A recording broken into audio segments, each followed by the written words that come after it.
ये कहानी है एक लेडी डॉक्टर की जो अपने एक 6 साल के लड़के के साथ फिलीपींस से अमेरिका आती है ऑन टूरिस्ट वीज़ा उसका इलाज कराने।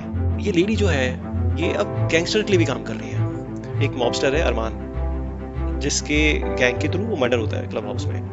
इन्होंने कमाल की एक्टिंग की है। इसमें एक और चीज़ मुझे पसंद आई ना, वो पसंद आई कि जो स्ट्रगल दिखाया है इलीगल इमिग्रेंट्स का। दोस्तों, अगर आप ये जानना चाहते हैं कि ये सीरीज़ आपको देखनी चाहिए या नहीं, आपके टेस्ट के अकॉर्डिंग है या नहीं, तो ये वीडियो आप एंड तक देखिए, आप एक बेहतर डिसीजन ले पाएंगे। नमस्कार दोस्तों, मैंने अभी एक नेटफ्लिक्स पर सीरीज़ देखी है जिसका नाम है द क्लीनिंग लेडी।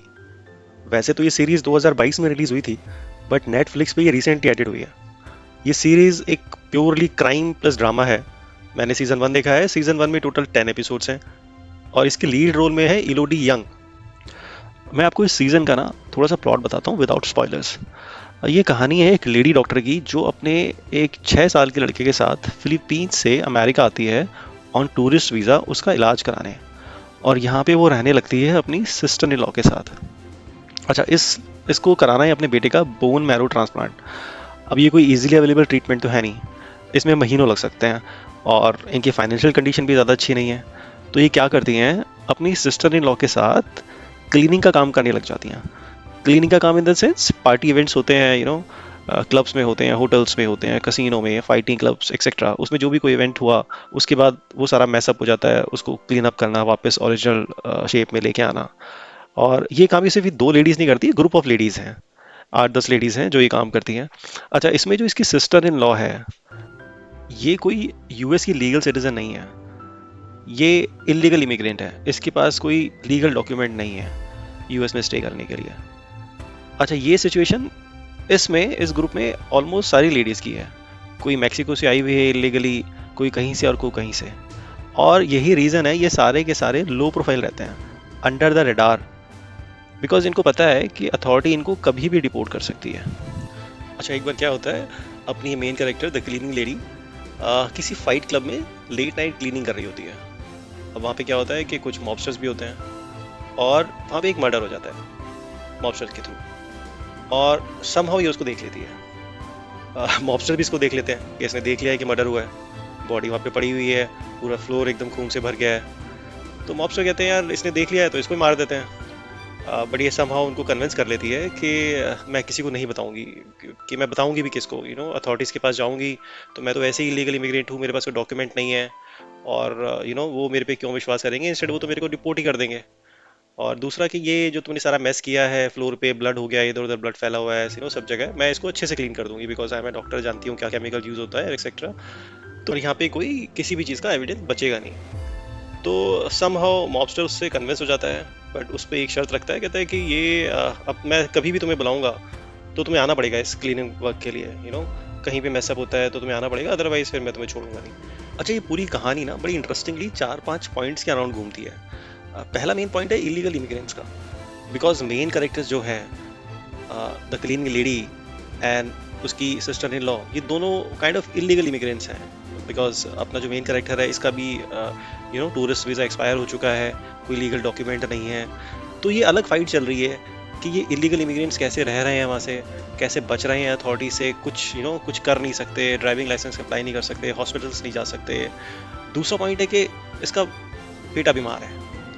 अब बेटा बीमार है, उसको बोन मैरो ट्रांसप्लांट कराना है, वो नहीं हो पा रहा है कहीं से, उसको मेडिसिन चाहिए, वो नहीं मिल पा रही है कहीं से लीगली। तीसरा पॉइंट है कि अब ये लेडी जो है ये अब गैंगस्टर के लिए भी काम कर रही है। अच्छा, एक और पॉइंट है इसमें, एफबीआई भी आ जाती है, बिकॉज एफबीआई को भी ये पता लग गया है समाओ कि वो जो मर्डर हुआ था फाइट क्लब में वो किसी गैंगस्टर ने किया था। तो ये सारे पॉइंट्स के अराउंड ये स्टोरी बड़ी इंटरेस्टिंगली घूमती रहती है। अच्छा, अब मैं आपको कुछ ऐसी चीज़ें बताता हूँ, कुछ पॉइंट्स बताता हूँ जो शायद आपको इस सीरीज़ में पसंद आए। उसमें से पहला है कि इसके जो कुछ इनिशियल एपिसोड्स हैं ना, वो थोड़े स्लो हैं। तो अगर आपने इसके शुरू के 2-3 एपिसोड निकाल दिए तो आपको मज़ा आने लगेगा इस सीरीज़ में देखने में। और एक और चीज़ थी कि इसमें सीज़न 1 में एक मॉबस्टर है अरमान, जिसके गैंग के थ्रू वो मर्डर होता है क्लब हाउस में। उस अरमान का भी एक और बॉस है। अब अरमान का और उसके सुपीरियर का जो बिग बॉस है, उनका जो रिलेशन दिखाया है वो बड़ा ऑकवर्ड दिखाया है। ट्रस्ट नहीं कर रहे एक दूसरे को, लेकिन फिर भी काम कर रहे हैं। वो बॉस बड़ा अजीब से बिहेव कर रहा है, तो वो समहाउ थोड़ी चीज़ें डाइजेस्ट नहीं होती कि यार ऐसा कैसा चल रहा है काम। अब आपको बताता हूँ कि इसमें चीज़ें जो आपको पसंद आएंगी, वो पसंद आएंगी। ओवरऑल स्टोरी वो काम करती है, लेकिन इसमें आप शुरू के कुछ एपिसोड्स अगर देख लेते हो, फिर आपको मजा आने लगेगा।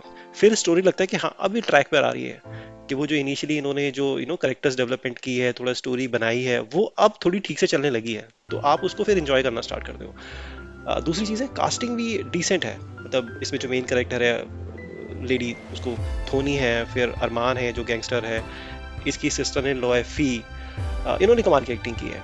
ये तीन चार कैरेक्टर हैं कि हाँ मतलब आप कुछ एपिसोड्स देखने के बाद मज़ा आने लगेगा इनको देखने में।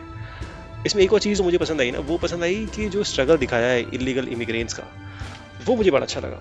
वो मैंने, आई डोंट रिमेम्बर कि मैंने किसी और सीरीज़ में ऐसा देखा है कि नहीं देखा।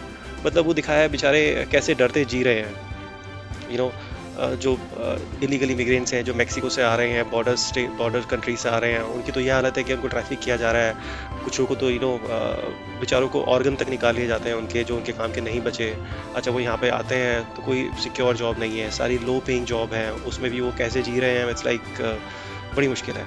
कोई मेडिकल फैसिलिटी नहीं है, वो मतलब वो अगर कोई बीमार हो जाए तो वो हॉस्पिटल तक नहीं जा सकते। तो ये जो सारी चीज़ें दिखाई हैं, ये मतलब काम कर रही हैं स्टोरी में। तो अब बारी आती है इस सीज़न को रेट करने की। तो मैं इस सीज़न को दूंगा 7 आउट ऑफ 10। और अगर आपको ये रिव्यू पसंद आया है तो प्लीज़ लाइक कीजिए और सब्सक्राइब कीजिए।